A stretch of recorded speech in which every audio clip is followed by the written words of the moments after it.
Well, thanks for having us. We're so excited to be here. To quickly introduce myself, I'm Natalie.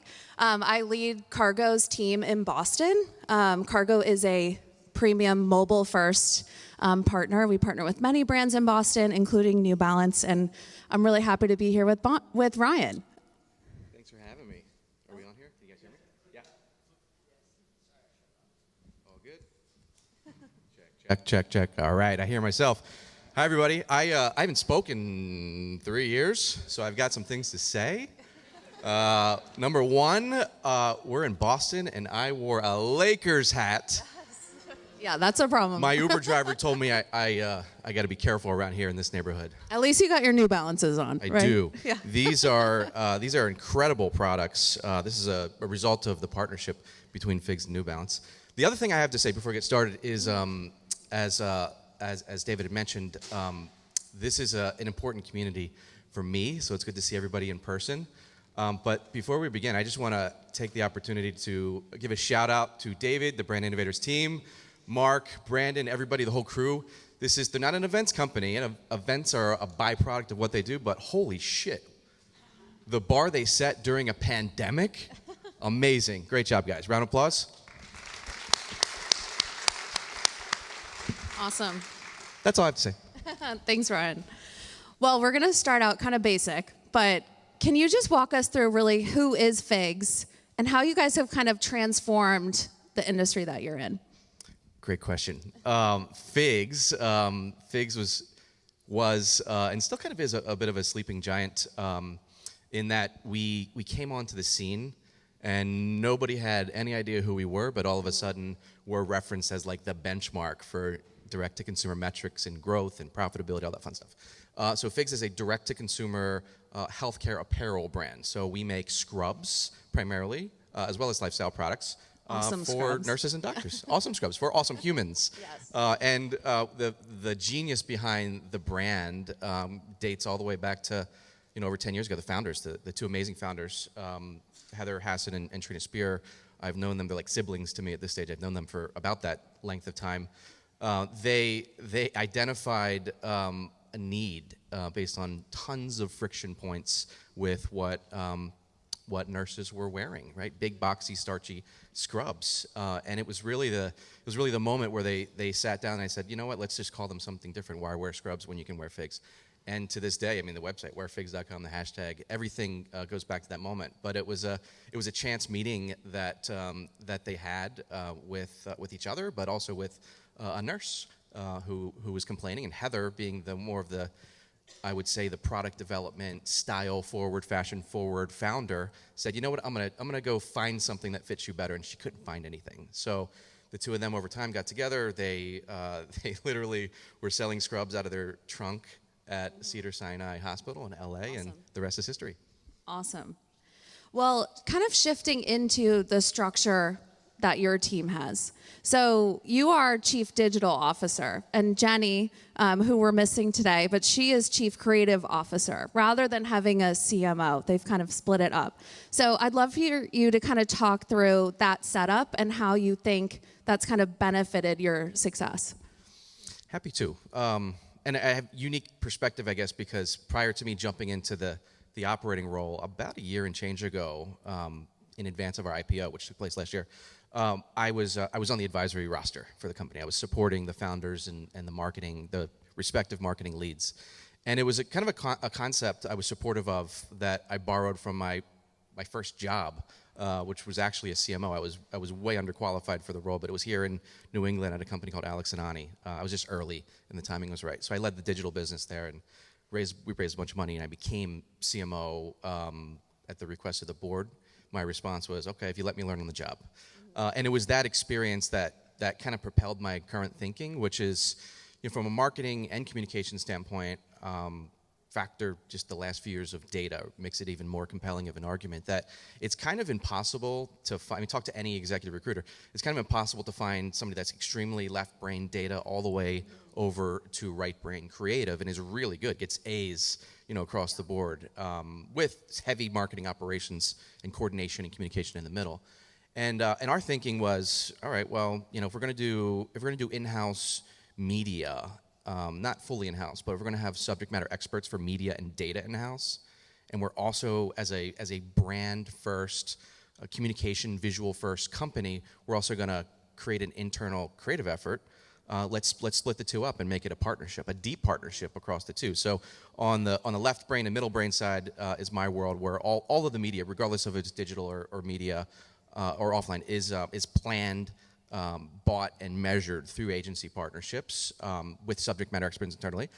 The middle being the marketing operations. So that's where the partnership is really, at the tactical level, is really focused. And then on Jenny's side, our chief brand officer, all things that you would imagine falling under a creative person, in addition to this incredible community or community management.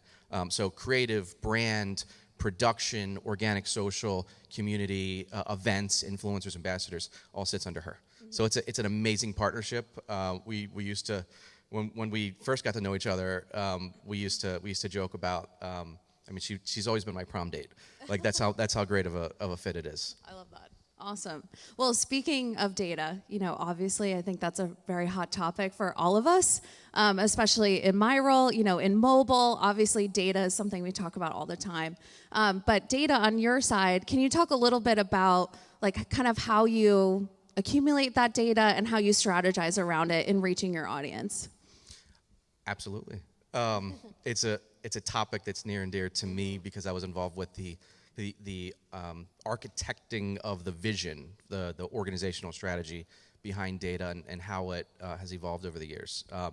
So I'm passionate about it simply because I, as an end user of the output of data, have recognized the value. And at FIG, similar to media, similar to creative, data is also in-house, but leverages what I'll call best-in-breed platforms. So from a data lake, data warehouse, ETL, reverse ETL, all these nerdy topics. Everything's managed in-house from an insight looking ahead, almost like portfolio management for tech, right? So the data strategy lead that leads the standalone business unit for data is constantly scanning the market for commercial solutions that have forward and backward compatibility with our data stack. So that said, what is built with data, it's a dozen or so people.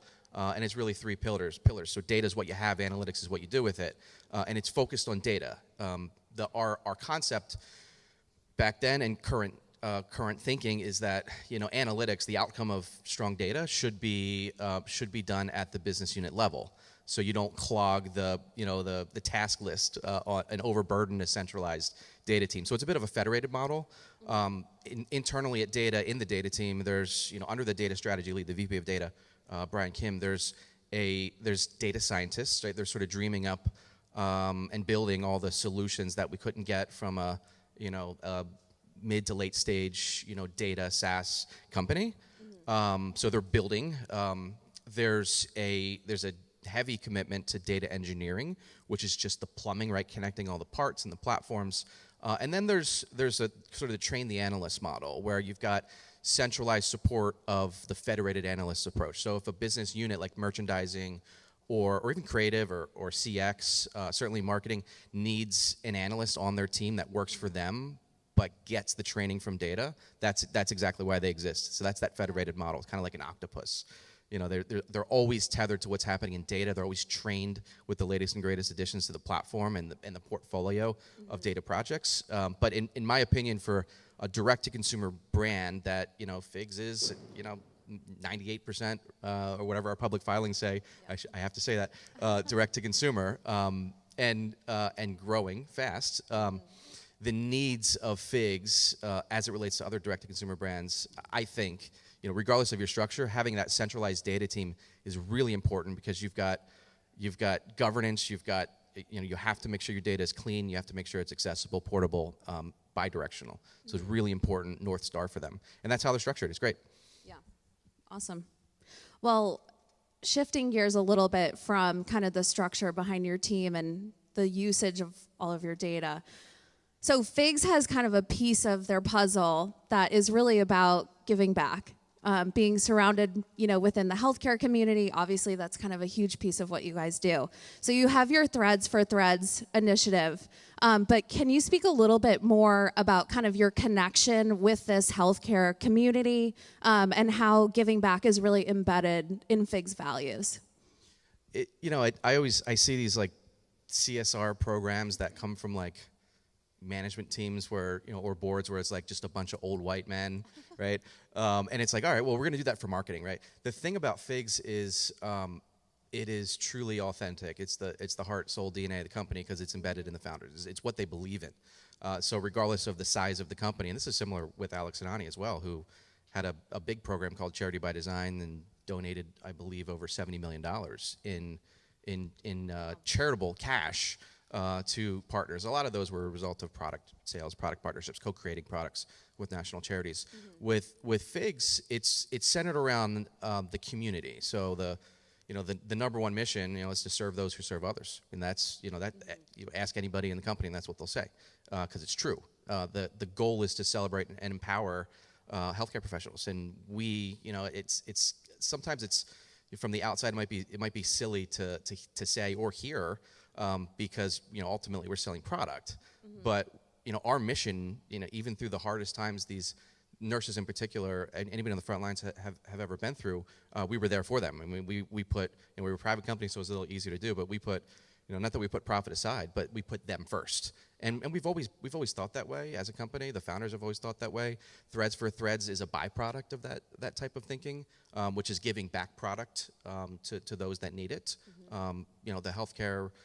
The healthcare community around the world is massive, and when you leave North America and you go to emerging or developing nations, it's incredible what they don't have and what that does to how the health of the patient, right, in terms of exposure to lack of sanitary conditions, and some of that is your scrub, some of that is your uniform. So in addition to our product, we're also donating. We're building hospitals in foreign countries, developing, emerging countries, Africa, Kenya in particular. So that's another pillar of it. But kind of going back to this community, one of the things that I think is a bit unique about us is that we, you look at our IPO, and I don't know if we were the first to do this, but it wasn't about us. It was about our customers. We had like 70 healthcare professionals, mainly nurses, join us, in May of last year at the New York Stock Exchange, and we hired day breakers to do a big party out front. It was it was an incredible day. But if you look at a typical company that goes public, you'll see the suits, right, on the balcony, and not NASDAQ, because NASDAQ does the button press, but ringing the bell and all that. You'll typically see the management team. That wasn't even a consideration. We wanted to put our nurses, our doctors, our healthcare professionals on stage, in the public spotlight, because we exist for them. Yeah, and I think at really like the basis of what you do is kind of making these healthcare workers, feel good every single day, being able to walk through those doors and really help their patients, and it all really comes back to that. So I think, from us talking previously and kind of hearing what you've said today, a lot of this really intertwines with kind of the values of New Balance as well. So I know, obviously we're going to get to the fun part about talking about your partnership with New Balance, but can you kind of take us through how that came to be? I know Jenny mentioned, there was a billboard in New York that was kind of happening, and you guys kind of partnered based off of that. So just kind of walk us through where it kind of started with. Similar to Chris's comments, I was listening to him talk about, partnering for reasons beyond, a revenue creation, right? And mm-hmm. and a lot of them the math behind partnerships is like, all right, well, what's the audience overlap? Can they expose us to new people, new customers that we wouldn't have had otherwise? What's their social follower count and engagement rate and like rate, post rate, all that. And I have to say, having seen the preliminary, the during, the negotiation, and the post, and then of course the results, none of that even came up, right? It was just we focused on a need. It was product, founder, and merchandising led. So we looked at our customers, prior to this partnership, they're on their feet, right? They're on the feet all day. If I have a couple friends that are nurses in New York. Spent the most amount of my professional life in New York, in Connecticut now. But I have a lot of and this might be unique to New York, but I have a lot of nursing friends. And some of them have they have their Apple Watch, and if you look at like the rings for a nurse in a hospital, yes. they are performing at levels that surpass like all my anybody friends in the beat gym. me every it's crazy. day. Yeah. So that it kind of came down to identifying the need and then going out and saying, all right, well, who's best in class? And when you get that small list together, you kind of ask the question, who do you like, right? Who, is there a great fit here when we talk about our passion, for being as a brand? What do you want to do for your community? We found that here, in a really big way. So we couldn't be more thrilled, with this partnership and the success to date. I mean, our business model, for the longest time we've got, we sell scrubs, right? So most of those sales in the beginning of a relationship with a customer, we find are pretty standard and predictable colors, right? People have hospital safe or within a range, right? They need to wear a particular color. And over time, we find that the customer, once they have all their core product, they buy colors. And so our business model it's a flywheel. So we on a limited release every couple weeks, we'll release a fun color that we haven't released in a long time, and there's a lot of excitement that's built around it, and it's a digital marketer's dream because it creates tons of momentum around it's the hype of the color. And it's never ever really leaked. So we time it really well, and we've got everything locked down. But I mention this because the New Balance partnership is now built into that color hype cycle. So it's the colorways and the color blocking that we do. So New Balance the New Balance Figs partnership and the products as an extension of our story and the films we create. If you look at any of our films, this is me as a non-creative. But look at any of our films, and I mean, they're like, it's an LA team, so you'd expect this, but it's like movie trailer quality. It's Jenny and our chief brand officer and the couple dozen professionals on that team do an incredible job telling that story. Not just the color story, but of course the technical story. And going back to that healthcare professional who we constantly think about, we're thinking about her and him on their feet all day, every day, and what they really need from a technical standpoint. So being able to tap into insight, right, innovation here, from New Balance, and understand something that we weren't really native when it came to footwear in terms of native knowledge. We had apparel minds, and so from a learning standpoint, we've been able to learn a ton in selling that technical story back into our community. Well, I think you've been successful because I tried to get myself a pair and they're completely gone. So now you know me. Yes. Well, I think kind of our last question here is really what's in store for Figs. What are you guys going to kind of take from this partnership with New Balance and take into your future? So I think I tend to look beyond the product, and obviously the product partnership will evolve. We'll continue to create hype and excitement around not just the color story, but the technical story as these products evolve, as the new versions and new editions come out. Now, what's interesting is, I want to take it all the way back to data, and I find, I mention this because I think it's one of the things I observe brands. Some brands do it really well, but that's sort of like the top decile of brands.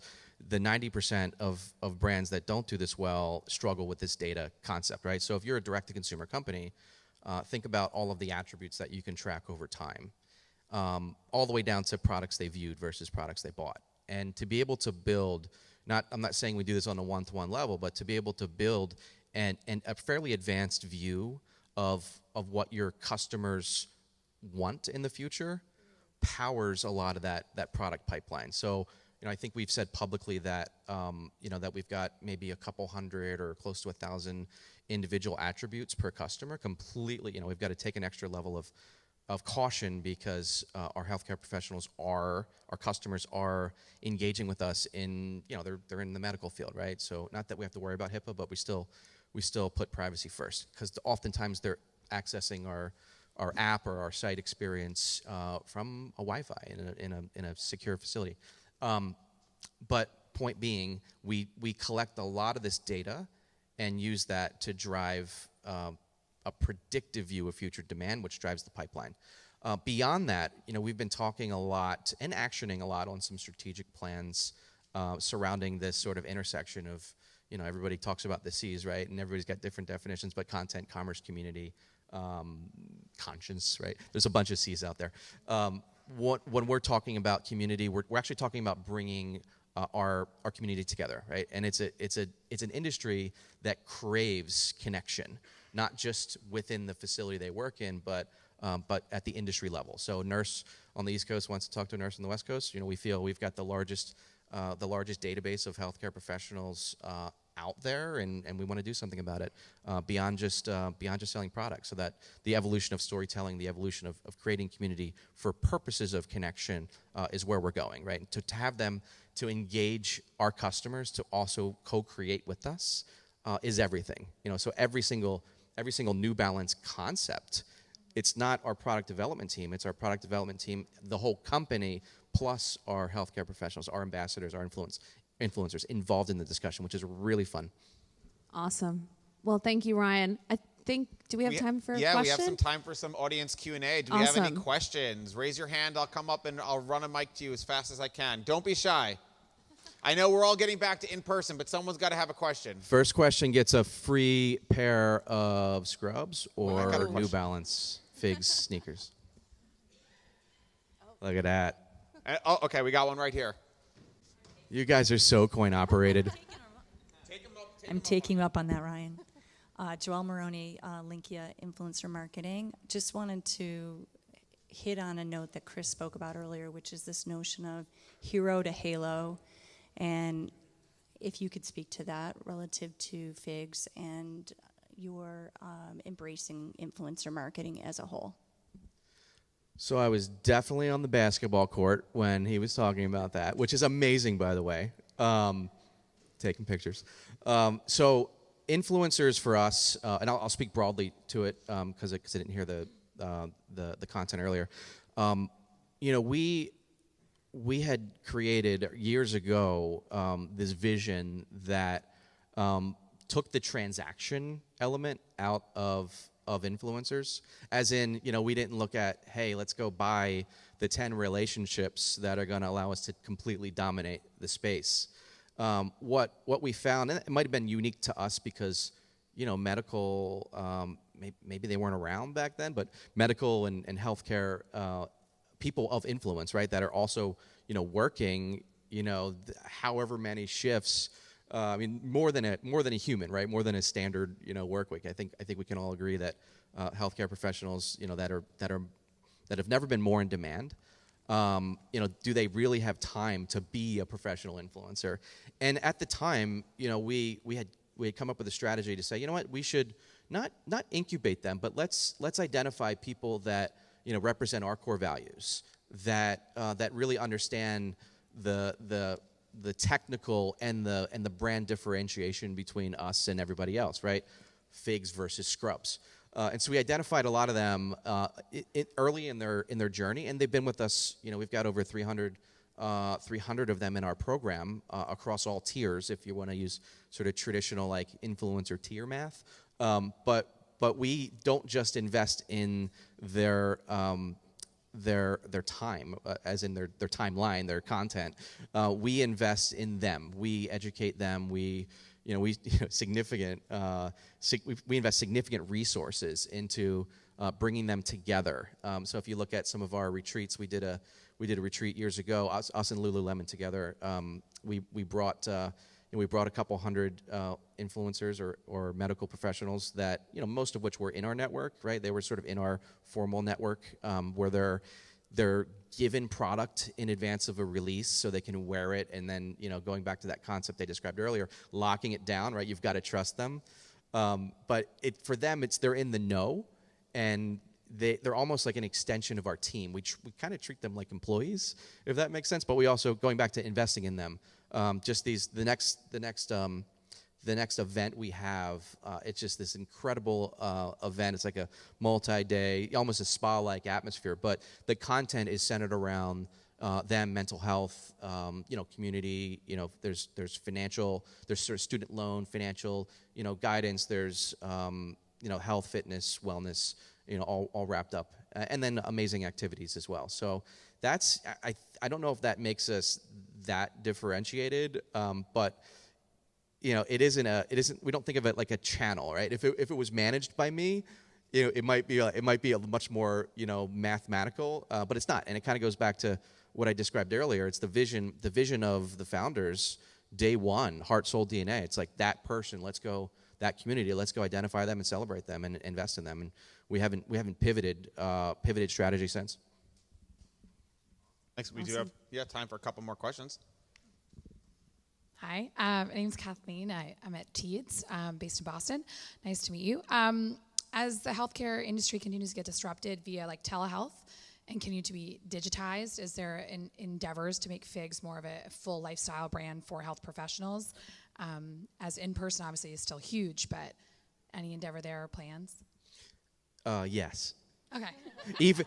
even it's an important from an occupation standpoint. Traveling nurses, telehealth, telemedicine, they're still interacting. They're interacting on a screen in your example, and it's funny because even though they're not getting in front of patients, they still want to wear scrubs, which is why I it's cool. It's great for us, but we've formed some amazing partnerships with telehealth, telemedicine providers. Not that we do traditional wholesale, as in we wouldn't sell a bunch of. I don't think we'd sell a bunch of scrubs to a provider and then they would dole them out to their employees to then do telemedicine. We still believe in the power of direct to consumer and giving them choice and color, style, and so on. But it's a massive in terms of growth. It's massive from a year-on-year standpoint. And then, beyond that, the second part of the question, really branching out to non-medical apparel. The way we think about it, and part of this is fueled by, the fact that we are number one in our category, direct to consumer, at least. I think we might be number one overall. Our S1 might have details there, our public filings. But when you look at this worker, right, this healthcare professional, we don't just want to supply them scrubs. They understand our quality, and with that, we have built this concept of on shift and off shift, and before your shift and after your shift. And so, this past quarter, Q4 last year, we introduced outerwear, which was a huge hit.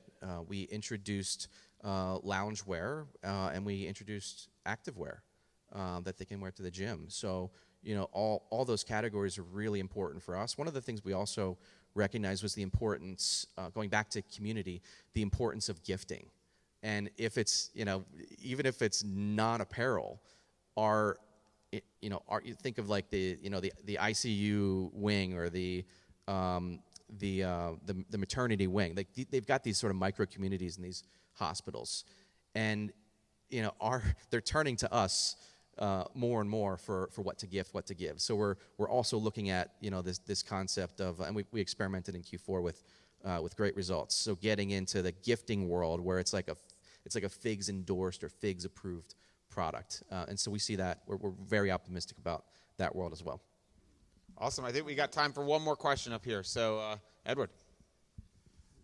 Hi there. Thanks for being here today. Great partnership. Ed Lynch with Epsilon. You talked a little bit about data.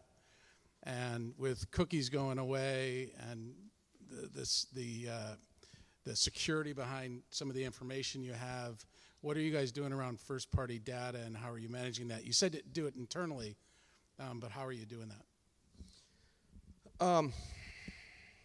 We've got multi-year investments now into I would say, very advanced commercial partnerships for our data stack. So I alluded to them earlier, but if you look at, and this is all public, if you dig, so you'll find that Snowflake is a major partner of ours when it comes to storing structured and unstructured data. We have an ETL partnership with a group called Fivetran. We do all of our table management with DBT. We've got a whole machine learning ops group dedicated to not just machine learning, but where machine learning becomes deep learning, where we don't we build it once and it gets more intelligent over time without restriction. So a lot of that is to produce business applications for business needs, and get insight into how our product is changing, how our inventory is changing, being able to predict replenishment, blending together this concept of personalization that exists on site, that cannot be disconnected from the way we personalize advertising, which cannot be disconnected from the way we personalize email and SMS. It's really important to nail that. I'm mentioning that because cookies matter less to us, because this business is all about organic. If you run the surveys, you'll find that the number one source of acquisition is our community.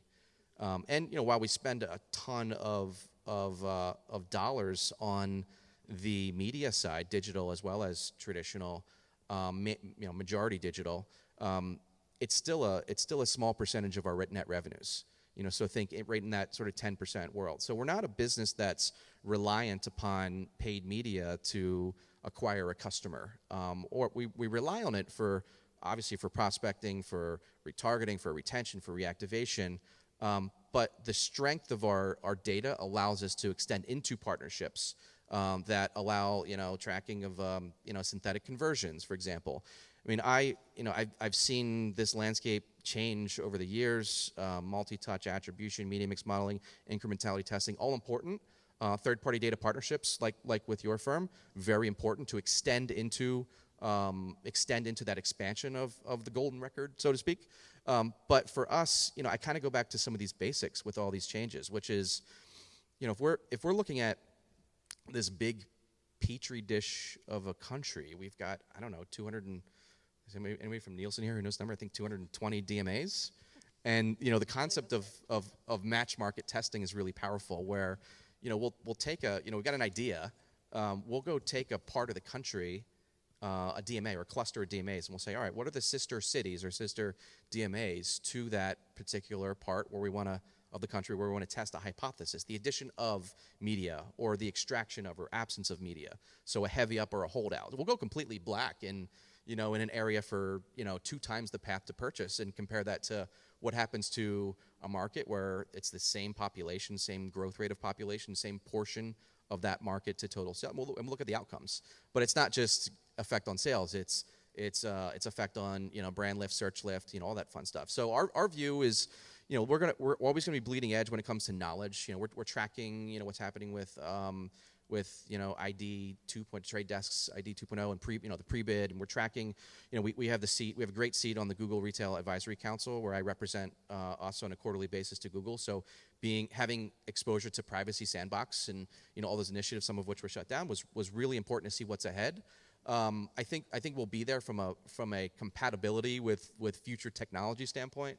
But I guess I'm saying all that because we're not reliant upon it for our business, which is great because our business doesn't fluctuate up and down with CPCs or CPMs, and it's a great place to be. So 60% plus, I reference formal numbers publicly in the public filings, but over 60% of our business is repeat purchases, and it really speaks to the strength of the brand, the stickiness of the brand, and the elongated, what we believe to be multi-year, maybe multi-decade lifetime values.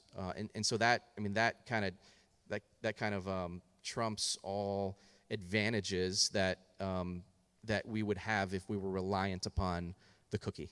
But interesting nonetheless, and we'll be prepared.